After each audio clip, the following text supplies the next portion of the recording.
Capítulo 8. O fio da navalha. Você está apenas a 1 centímetro, um passo, uma ideia de entrar na avenida da beleza em sua própria vida. Muitas vezes já foi dito que a linha que separa o vencedor do perdedor é tão fina como o fio de uma navalha, e está correto. Refiro-me a ganhar em grandes dimensões e em todas as áreas da vida. W. Somerset Maugham escreveu um livro com o título O Fio da Navalha, e Daryl Francis Zanuck gastou $4 milhões na produção de um filme que tinha o mesmo título. Esses dois grandes homens, tanto o autor como o produtor, sabiam que não havia uma grande diferença entre as pessoas. Havia apenas uma grande diferença nas coisas que elas realizavam, o que era o tema tanto do filme como do livro.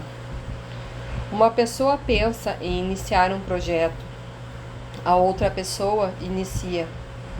O indivíduo quase termina uma tarefa, o outro a termina. Uma pessoa vê uma oportunidade de atuar, a outra a põe em prática. Um estudante quase é aprovado no exame, o outro passa. E, embora a diferença em suas notas seja de apenas 1/10, é esse o ponto que faz toda a diferença. Os anais da história do esporte são repletos de ilustrações dramáticas do conceito fio da navalha. Por exemplo, nos Jogos Olímpicos de 1976 em Montreal, no Canadá, haviam 8 finalistas competindo na prova dos 100 metros rasos. E o corredor que ganhou a medalha de ouro olímpica foi apenas 1/10 de segundo mais rápido que o corredor que terminou em último. Em 1947, Armed foi o primeiro cavalo de corrida da história dos Estados Unidos a ganhar mais de $1 milhão em prêmios ao longo da sua carreira. Em um ano, havia ganhado $761.500.000. Mas o cavalo que terminou em segundo lugar naquele mesmo ano era um cavalo que muitas vezes perdeu corridas de quilômetros de distância por apenas um nariz e ganhou apenas $75 milhões. Ao olhar seus ganhos por si só, conclui-se que Armed foi 13 vezes melhor que seus concorrentes mais próximos. No entanto, quando se compara os tempos registrados pelos dois cavalos, se descobre que Armed não foi nem mesmo 4% superior. Pode ser que você tenha crescido com a ideia que algumas pessoas nascem com uma estrela, enquanto outras não. Ou só porque algumas pessoas são melhores que as outras, desfrutam de mais abundância em sua vida. Mas quero que entenda aqui e agora que essa ideia é completamente falsa. Você é tão bom e tem o mesmo potencial que qualquer outra pessoa de quem já tenha ouvido falar. Lembre-se que a diferença entre eles e você é somente na área de realizações e, como sempre há algo que se pode fazer para melhorar seus resultados, você tem o potencial para ter ainda mais sucesso que eles têm. Você já deve saber como fazer o que os outros estão fazendo. Se não souber, pode aprender. E como seu potencial é ilimitado, pode realizar coisas ainda maiores do que as outras pessoas estão fazendo no presente. Esse algo que você deve fazer para ter mais sucesso pode ser o que pensa que é. Mas, seja o que for, tenho certeza que você é perfeitamente capaz de realizar de qualquer maneira. Saiba que, como o mundo de cada um é algo distinto, esse algo que você tem que fazer não é necessariamente a mesma coisa que a pessoa com quem convive ou trabalha precise fazer. No entanto, não há nenhuma dúvida de que você vai finalmente descobrir o que deveria ser feito. Então, prepare sua mente imediatamente. Quando descobrir o que é o seu fio da navalha, você o fará. A história de Hans Dawes. Enquanto escrevi esse capítulo, um amigo muito querido, Hans Dawes, telefonou para me agradecer por uma ideia que eu tinha lhe dado. Mas antes de contar qual foi essa ideia, permita-me dar mais algumas informações. Hans Dawes trabalha para uma grande companhia de seguro em Toronto e todos os anos do mês de outubro sua empresa promove um concurso que é conhecido como o Presidente do Mês. Todos os vendedores da empresa se preparam competitivamente para esse concurso e cada um apresenta no seu nível mais elevado de produtividade. A recompensa ao ganhar o concurso é fama e fortuna. A empresa sempre reconhece seus líderes comprovados. Como todos os anos, Hans teve um mês de presidente excepcional, mas ao obter os mesmos resultados dos anos anteriores, ele estava planejando relaxar um pouco em novembro, ou pelo menos manter o que ele considera ser uma produção normal.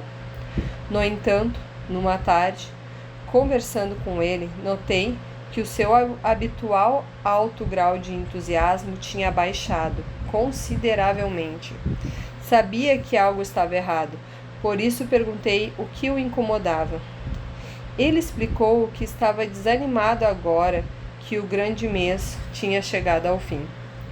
Na tentativa de levantar o espírito de Hans, perguntei: Hans, o que você faria com a comissão extra se repetisse seu desempenho de outubro e novembro? Em outubro, de fato, ganhava 3 vezes mais que em qualquer outro mês do ano.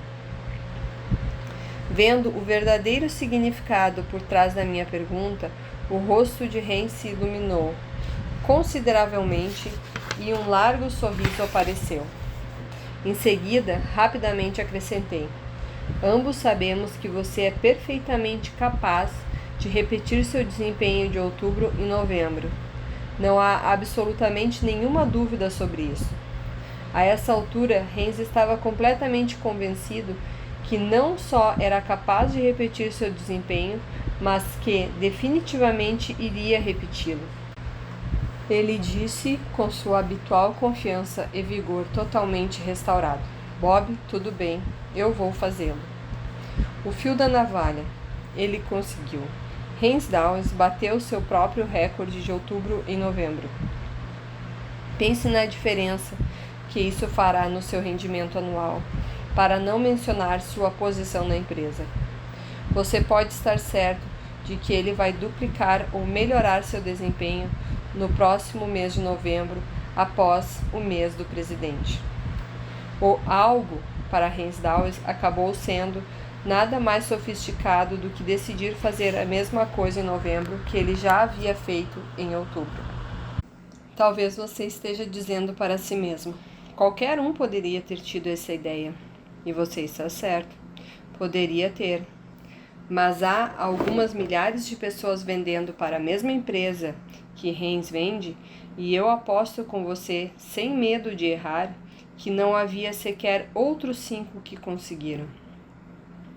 Vince Lombardi, o excelente treinador de futebol americano da equipe Green Bay Packers, descreveu muito bem o conceito do fio da navalha aplicado ao futebol quando disse: a maioria dos jogos são ganhos ou perdidos nos últimos 2 minutos do primeiro ou do segundo tempo. Mas Lombardi é mais lembrado com relação ao fio da navalha baseado no conceito do segundo esforço, que ele apresentou para a edificação de seus jogadores. Em suma, o segundo esforço simplesmente significa que, quando um jogador fosse interrompido de progredir pela equipe adversária, ele teria sempre que se mover adiante uma segunda vez com o impulso adicional de um segundo esforço. Agora, basta considerar a enorme diferença que você pode criar em sua própria vida se adotar uma atitude mental semelhante. Por exemplo, se você é uma pessoa que está trabalhando na área comercial e vendendo atualmente apenas 3 unidades por semana, quais seriam as consequências se decidir fazer uma venda adicional através da aplicação consciente do conceito de um segundo esforço?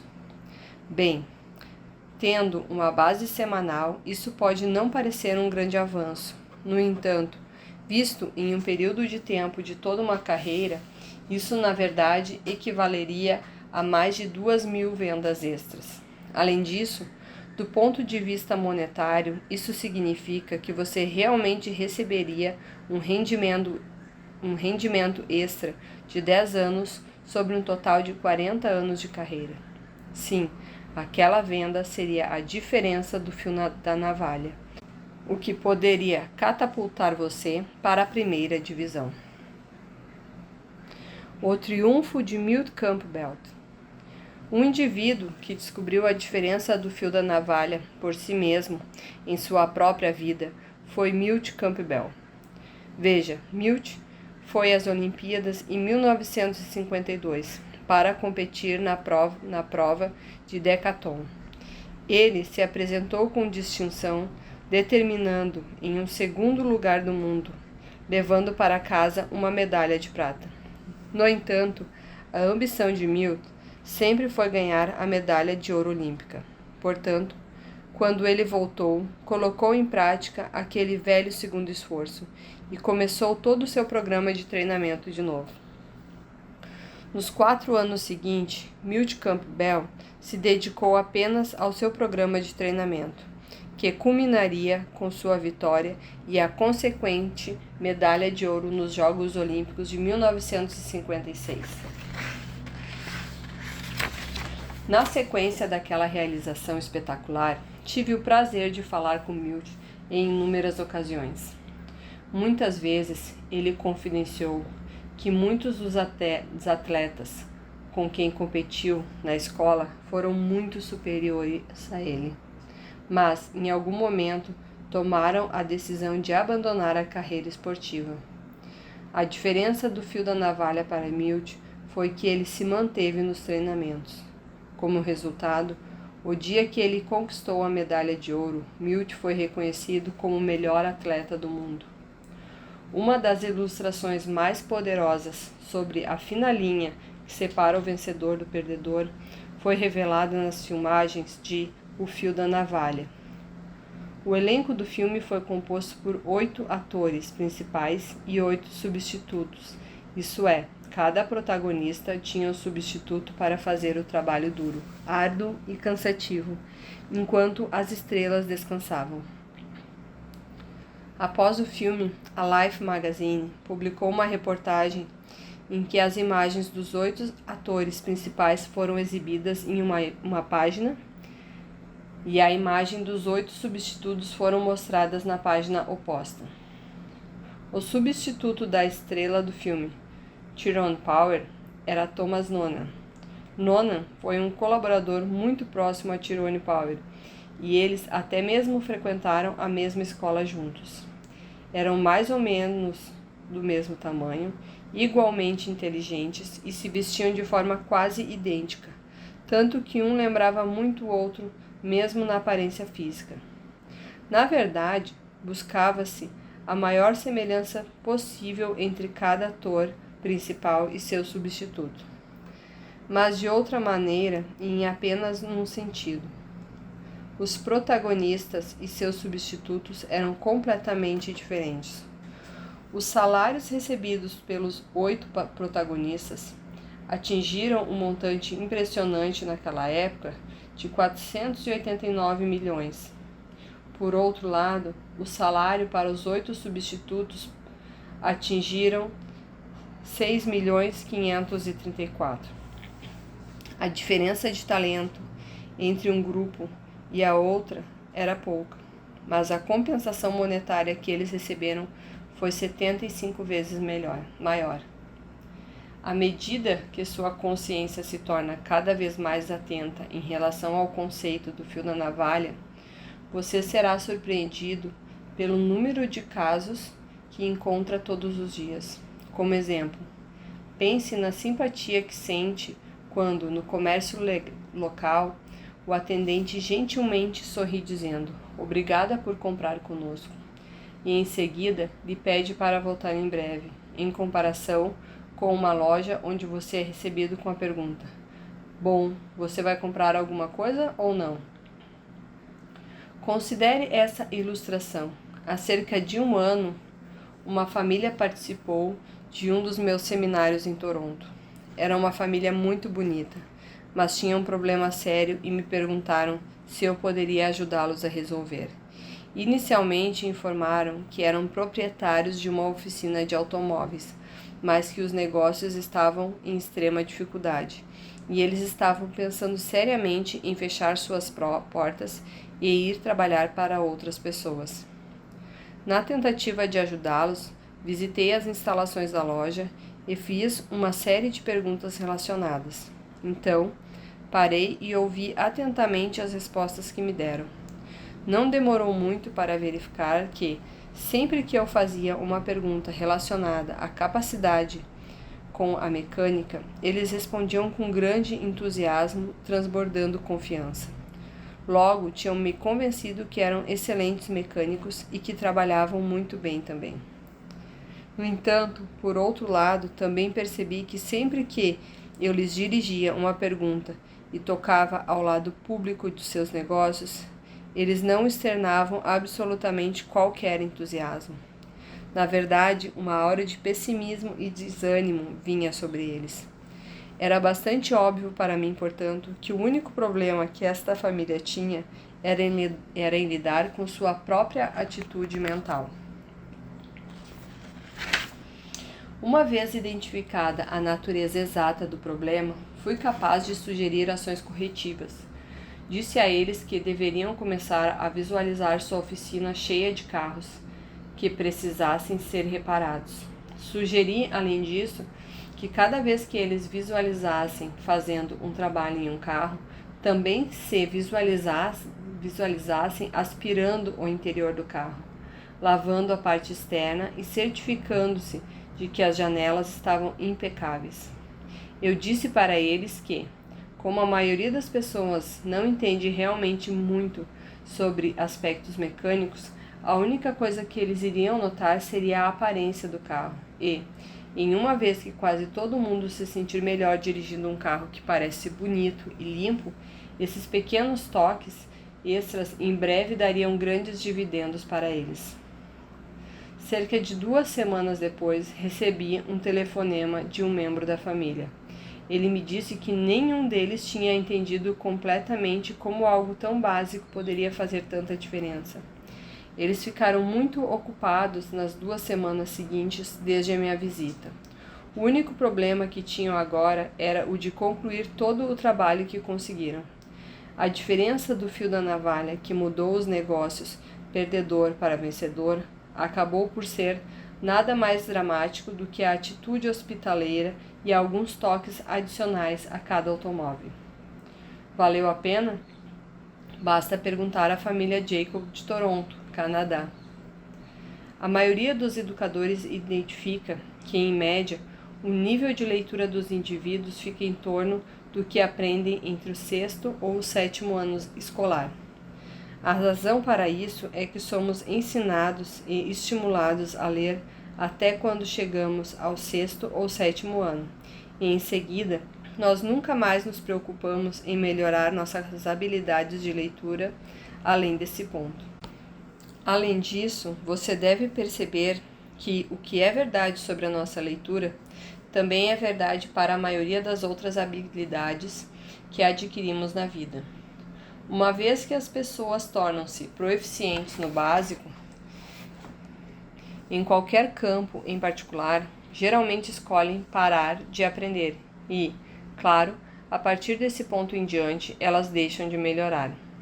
Sendo que isso é verdade para a maioria das pessoas, acontece que é apenas a pequena minoria em qualquer campo que vai se tornar especialista e reconhecida na vocação escolhida. Portanto, elas são as pessoas que podem exigir quem vai receber a maior parte de renda em sua área. Apenas reflita sobre a grande diferença nos rendimentos dos atores do filme O Fio da Navalha. Considerando esta informação, pense no trabalho que você faz e pergunte a si mesmo: o quanto sou bom no que estou fazendo? E quanto melhor eu poderia ser? Perceba que, se você dedicar 1 hora por dia para estudar sua área de atuação, no prazo de 5 anos, terá estudado cerca de 45 semanas, 40 horas por semana, que equivale a quase 1 ano de estudo concentrado. Além disso, se estudar diariamente por 1 hora em um curto período de tempo, irá desenvolver disciplina e persistência, que são ingredientes essenciais para obter sucesso. Você terá já passado por 9 semanas de 40 horas em um estudo de valor incalculável para o seu crescimento. Embora isso equivala a apenas 1 hora de estudo por dia, se seguir esse cronograma rigorosamente em um espaço relativamente curto de tempo, você se perceberá entre seus amigos como uma girafa em uma multidão de ratos no campo. De fato, quando você realmente tomar consciência, vai logo entender que não existe sequer concorrência, porque há tão poucas pessoas na corrida que mesmo os vencidos são vencedores. Portanto, você não precisa estudar exaustivamente para conseguir a compreensão que necessita. Porque, mais uma vez, a diferença entre conhecimento e ignorância pode ser tão efêmera como o fio da navalha. Vamos ser específicos agora. Como já comentei em público em várias ocasiões, é de grande valia para mim estudar ouvindo áudios educacionais enquanto estou dirigindo o meu carro. Minha sugestão é que você desligue seu rádio e ligue seu som quando entrar no carro. Talvez isso faça uma grande diferença para você, assim como aconteceu comigo. Saiba que as pessoas que dirigem cerca de 12.000 km por ano passam 13 semanas de 40 horas sentadas ao volante do seu carro. Portanto, elas estão em uma posição excelente para ter um conjunto de informações importantes depositadas no subconsciente enquanto estão, de qualquer forma, se dedicando à atividade rotineira de conduzir. Lembre-se, é praticamente impossível manter sua mente exposta a grandes ideias sem ter essas ideias expressas em seu mundo físico. Além disso, é provavelmente apenas uma ideia que você precisa para mudar sua vida. Considere esta ilustração. Movendo apenas um dedo, uma fração de uma polegada, uma pessoa pode transformar um pedaço frio de metal em uma arma mortal. Ou simplesmente gritando a palavra fogo, uma pessoa pode transformar uma sala cheia de pessoas felizes em uma multidão gritando em pânico. Obviamente, esses são 2 exemplos muito negativos. No entanto, graficamente ilustram uma importante verdade, que a navalha pode cortar de ambos os lados. Em outras palavras, como a lei dos opostos está trabalhando em todos os aspectos da vida, se você não estiver conscientemente lutando para atravessar aquela fina linha para melhorar a qualidade de sua vida, você pode estar inadvertidamente se movendo de tal forma que sua posição na vida realmente esteja começando a ir para trás. Vou exemplificar. Há apenas algumas semanas participei de uma entrevista na rádio. Uma mulher telefonou e disse que estava em um estado de espírito bastante negativo, porque a realidade de sua vida, como relatou, era muito diferente da que ela tinha sonhado quando ainda era uma estudante de universidade. Naquela época, ela tinha o sonho de ter uma carreira emocionante, como uma autora famosa. No entanto, sentia que seus planos tinham sido arruinados, porque ela se casou logo após a formatura e tinha 2 filhos pequenos para cuidar. As crianças ainda eram muito jovens e estavam sob seus cuidados a maior parte do dia. Ela disse que, devido a essas circunstâncias da vida, foi incapaz de ir embora e escrever por ela mesma, e isso fazia sentir muito ressentimento em relação à sua família e à sua forma de vida em geral. Sugeri, no entanto, que não era necessário ir embora para escrever seu livro. Apesar de ser bem verdade que alguns escritores vão para algumas ilhas do Mar do Sul apenas para escrever, mas garanti que esses indivíduos são minorias e há, de fato, pouquíssimos autores que se dedicam todo o seu tempo à escrita, ou que até mesmo ganhem uma grande parcela de sua renda exercendo essa atividade. Portanto, não havia absolutamente nada que a impedisse de escrever, pelo menos uma página por dia, e que, se ela seguisse essa agenda religiosamente, no período de 1 ano teria terminado um livro de bom tamanho, 365 páginas, ou possivelmente 2 ou 3 menores. Talvez sair da cama 1 hora mais cedo de manhã poderia ser a diferença do fio da navalha, e que permitiria realizar seu sonho. Além disso, ela teria o benefício adicional de ter a família dela por perto para oferecer apoio moral. O primeiro coração artificial. Em 1982, a mídia inundava nossos ouvidos com histórias sobre o primeiro coração artificial, que foi colocado no peito de um paciente humano. O Toronto Daily Star, por exemplo, publicou uma história citando o cirurgião-chefe de operação, Dr. William De Vries. Segundo o jornal, De Vries disse que o seu método com relação à cirurgia sempre foi ensaiar, ensaiar e em seguida ensaiar mais um pouco. Se você seguir sempre esse princípio, quando se trata de tempo para executar a operação real, o procedimento se torna quase rotineiro para você. Dr. De Vries é um caso exemplar de um indivíduo que fez aquele pouco a mais, pois levou tempo e esforço para ensaiar a operação na tela de sua própria mente antes de realizá-la no centro cirúrgico do hospital.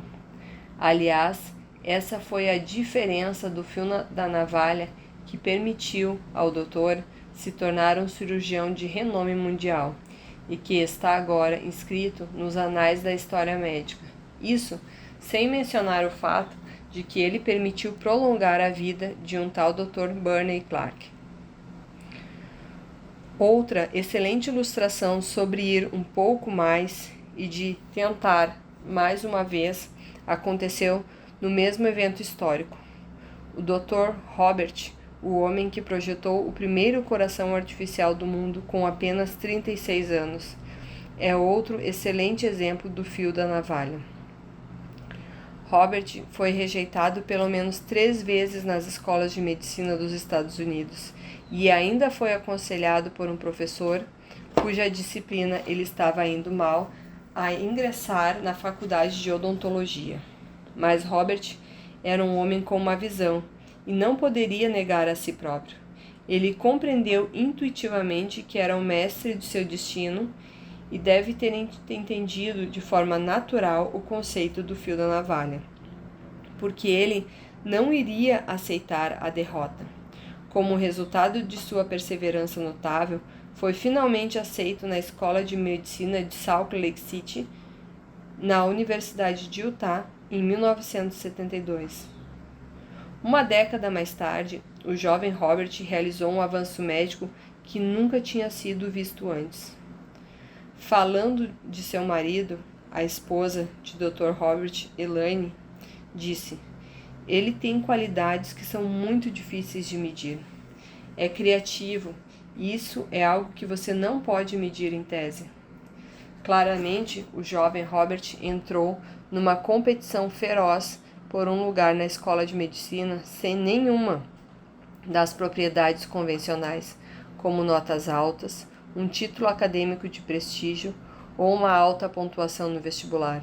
No entanto, ele possuía todas aquelas virtudes de intangível importância, ou seja, perseverança e a paixão devoradora para obter êxito. Não estou sugerindo de maneira alguma que todos nós um dia faremos história no campo da medicina. Entretanto, podemos nos parecer com o Dr. Robert, no sentido de que nossos talentos particulares e aptidões, assim como as dele, possam não ser bem traduzidas nas teses padronizadas de capacidade. Portanto, Robert, será necessário trazer nossos talentos particulares à tona, para que possamos nos apoiar através da tenacidade, perseverança e coragem. E apenas um pequeno passo adiante pode ser o necessário para que sejamos bem-sucedidos. Napoleão Hill dedicou um capítulo inteiro em seu clássico Quem Pensa Enriquece ao tema persistência. Ele escreve: não pode haver nenhuma conotação heróica para a palavra persistência, mas esta qualidade é para o caráter do homem, assim como o carbono é para o aço. Em outras palavras do mesmo capítulo, ele escreveu: tive o feliz privilégio de analisar tanto o Sr. Thomas Edison como o Sr. Henry Ford, ano a ano, por muitos anos, e obviamente tive a oportunidade de estudá-los bem de perto.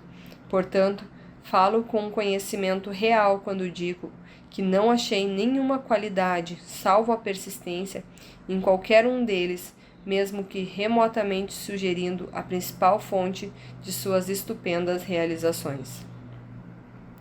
Certamente, você teria que concordar que houve uma diferença tremenda nas realizações desses dois homens em comparação com as realizações da maioria das outras pessoas, ainda que nenhum deles admita ser intelectualmente superior. Na verdade, em termos de QI, eles realmente podem ter sido inferiores a muitas outras pessoas.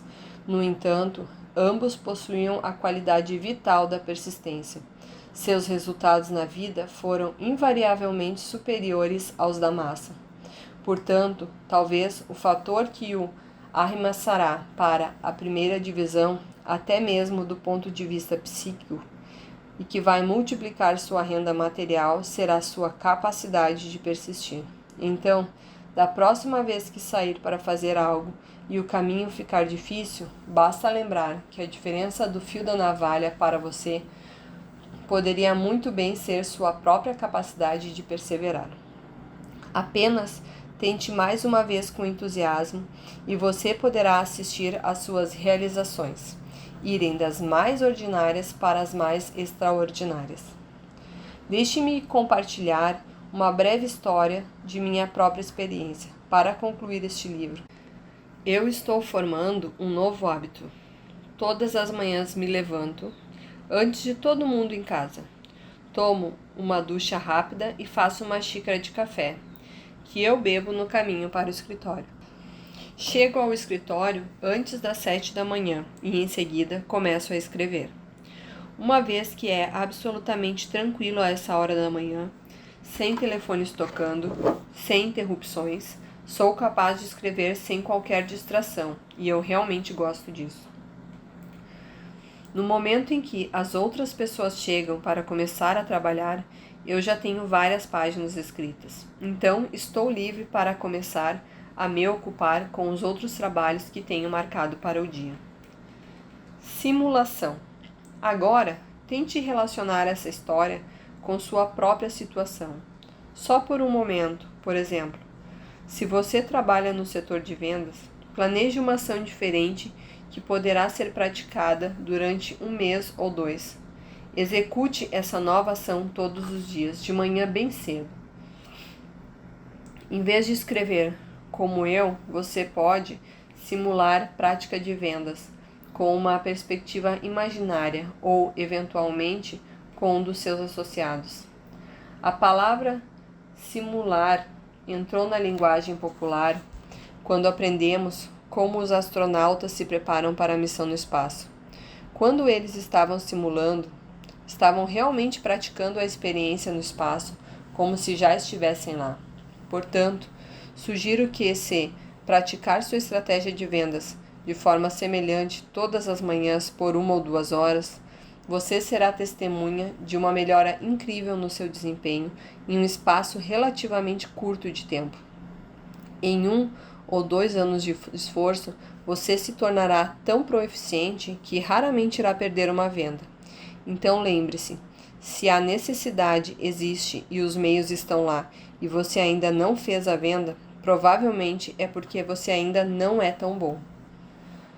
Garanto que para se tornar bom é preciso fazer o que o Dr. Vrias prescreveu, ou seja, ensaiar, ensaiar e ensaiar, e em seguida ensaiar mais um pouco. Dessa forma, você irá atingir a estatura de um verdadeiro profissional e, claro, com a compensação merecida. Embora eu só esteja sugerindo que reserve 1 hora por dia para sua preparação, como os autores do filme de Zanuck, você provavelmente receberá muitas vezes mais. Considere a seguinte conta. Vários anos atrás, eu estava viajando através do sudeste dos Estados Unidos com Rudy Michaud, o vice-presidente sênior de uma das maiores empresas de seguros do mundo. Rudy tinha alguns papéis em que estava trabalhando, enquanto nós voávamos de uma cidade para a outra, e eu também estava ocupado com o projeto. Rudy de repente se virou para mim e mostrou algumas anotações que tinha escrito em uma folha de papel. Então ele me explicou. Havia vendedores em uma companhia que ganharam mais dinheiro individualmente do que a renda combinada de 30 ou 40 pessoas que constituíam um distrito de operação de vendas. Você acha que esses indivíduos eram realmente 30 ou 40 vezes melhor do que seus colegas? Claro que não. Como cavalo de corrida Armed, eles foram provavelmente só 3 ou 4% mais eficazes. Mas, em termos de rendimento anual, não havia absolutamente nenhuma comparação.